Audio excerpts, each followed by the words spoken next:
A late-night drive along I-37 in January of last year turned deadly for one young man. He ended up being fatally shot, and now, more than a year later, his murder has yet to be solved. And Bill Churchwell tells us why friends of Andre Fuqua are not giving up hope that his killer will be found and brought to justice. It is tonight's Unsolved Files special report.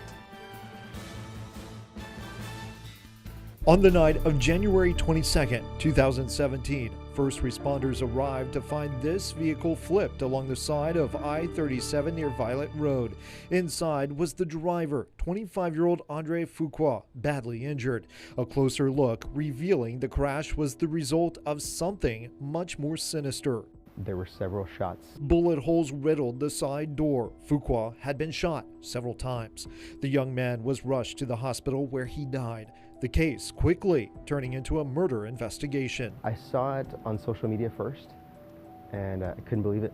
I was speechless, and we were all shocked. Fuqua was an avid runner. He graduated from Flower Bluff High School and went on to attend Texas A&M Kingsville. He competed in many races, including Beach to Bay. The whole running community here in Corpus was just shook. You know, we couldn't believe, of all people, he was gone.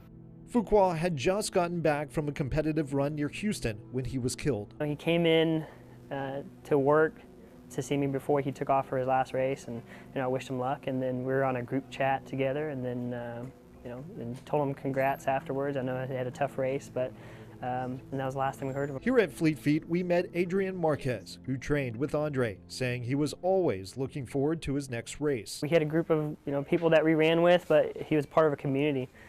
He was always out there at the events. Everybody knew him. Which is why it is hard for Marquez to understand why someone would have wanted to target his friend.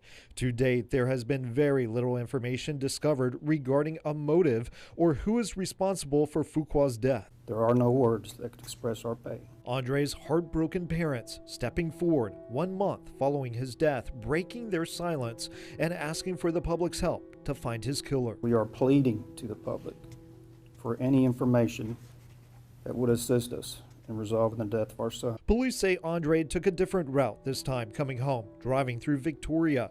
Detectives say he was playing an online video game called Ingress, a game said to be similar to Pokemon Go, where players are divided into two teams who compete against each other.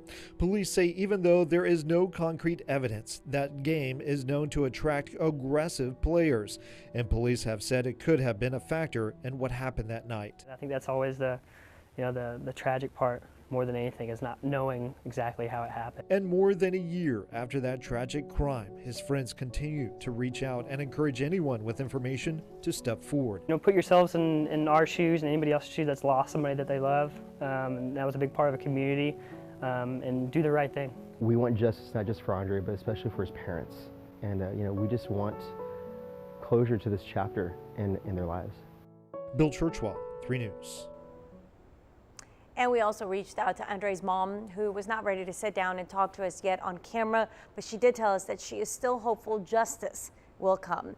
And detectives say any tips that could potentially help to solve this crime, call them at 886-2600 if you have any information that could be useful to them. Anything that you have will be great.